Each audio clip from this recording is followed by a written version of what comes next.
لما كانت ليلة 21 من رمضان، وأشرف الإمام علي عليه السلام على الموت، فأخذ العباس بين يديه وقال: ولدي، ستقر عيني بك يوم القيامة،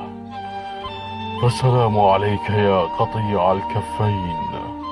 ويا قمر بني هاشم، أبا الفضل العباس عليه السلام.